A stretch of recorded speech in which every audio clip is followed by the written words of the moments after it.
आज हम बात करेंगे कि बिहार में किस तरह से नियोजित शिक्षकों के मामले को लेकर जो एनडीए सरकार है, वर्तमान में बीजेपी और जेडीयू यानी जनता दल यूनाइटेड की सरकार है, माननीय मुख्यमंत्री श्री नीतीश कुमार जी हैं। तो आज हम इसी विषय पर बात करेंगे, क्या नियोजित शिक्षकों के साथ न्याय होगा या सरकार जो पहले से दावा कर रही है कि उसको राज्यकर्मी दर्ज का जो दर्जा है वो देना है और बिना शर्त देना है। तो सारे मामलों पर 3,50,000 से ज्यादा नियोजित शिक्षक और कोई शिक्षकों के साथ जो समस्या हो रही है, आपको याद होगा इसके पहले लगभग नवंबर महीने में भी एक नोटिस आया था कि सक्षमता परीक्षाएं जो होगी वो आयोजित होगी। 3,50,000 नियोजित शिक्षकों के साथ जो अन्याय हो रहा है, ये सारे मामलों को लेकर कि परीक्षाएं देनी है। एक मामूली से परीक्षा होने की बात उस समय कही जा रही थी कि अगर आपको राज्यकर्मी का दर्जा लेना है तो आपको दो तरह के प्रोसेस होंगे, एक सक्षमता परीक्षा होगी और दूसरी बीपीएससी से जो परीक्षा हो रही है शिक्षक बालक की, उसमें आप पास करते हैं तो आपको राज्यकर्मी का दर्जा मिलेगा। तो सारे मामलों पर आपको अपडेट दे दें कि आज तमाम शिक्षकों संगठनों के साथ डिप्टी सीएम के साथ बातचीत होने वाली है। लगभग 6 बजे उनको बुलाया गया है और 6 बजे के बाद आगे निर्णय होगा कि मुख्यमंत्री के समक्ष क्या नियोजित वाले के साथ किस तरह का न्याय होगा या इसी तरह का भेदभावपूर्ण वातावरण बनाकर उनको इस तरह से बरगलाया जाएगा। सारे मुद्दों पर आपको अपडेट करा दें कि आज जो बातचीत होगी के संदर्भ में आपको हम बता, जितने भी शिक्षक संगठन हैं जो नियोजित शिक्षकों के मुद्दे पर लगातार प्रखर रहे हैं, उसको आंदोलन के रूप में आगे तक पहुंचाने का प्रयास कर रहे हैं, तो सब मुद्दे पर आपको अपडेट करा देते हैं। और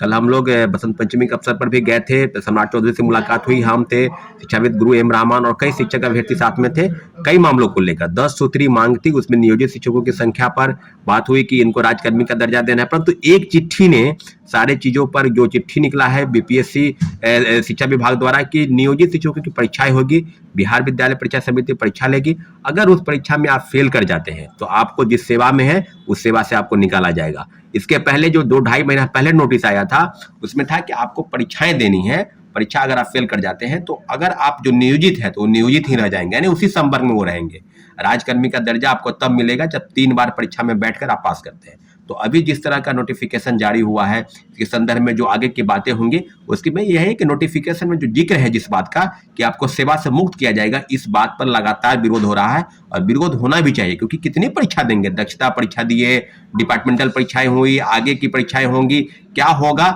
उन्होंने परीक्षाएं दी है,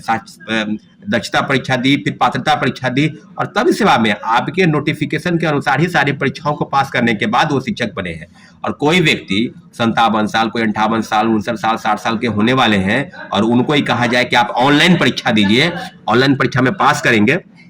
तब आपको राज्यकर्मी का दर्जा मिलेगा। तो सक्षमता परीक्षा के नाम पर जिस तरह की चीजें नोटिफिकेशन जारी हो रहे हैं, मुझे लगता है कि इस तुगलकी फरमान पर राज्य सरकार को संज्ञान लेना चाहिए। लेकिन बहुत बड़ा 13 तारीख के दिन आपको याद होगा कि बिहार विधानसभा का घेराव करने की बात थी और हजारों की संख्या में लोग बीजेपी कार्यालय, आरजेडी कार्यालय गए और लगातार पुलिस बलपूर्वक द्वारा उनको मारा गया, खदेड़ा गया, पीटा गया। तो कहने की क्या जरूरत है, राज्यकर्मी का दर्जा आपको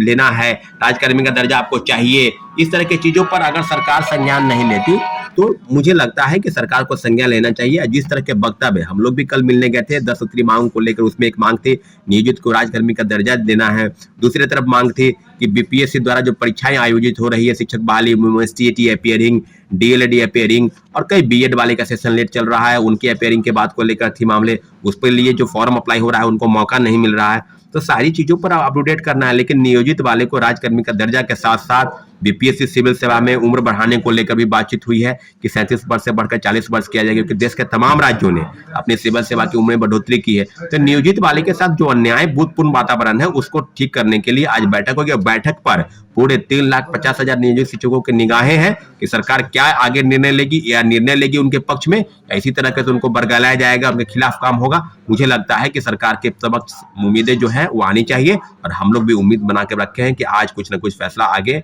होना है। मुख्यमंत्री अपने स्तर से फैसला करेंगे, लेकिन नियोजित के पक्ष में फैसला हो। परीक्षाएं की बात है, सक्षमता परीक्षा का विरोध नहीं हो रहा है, लेकिन इतना जरूर है उनके लिए जो रास्ता है नियोजित वाले को नियोजित और राज्यकर्मी का दर्जा की बात है, परीक्षा पास करने के बाद सारे मामलों पर कुछ अलग से एक निर्णय आएगा। उम्मीद करते हैं कि निर्णय नियोजित वाले के पक्ष में आएगा। ठीक है साथियों, धन्यवाद, जय हिंद।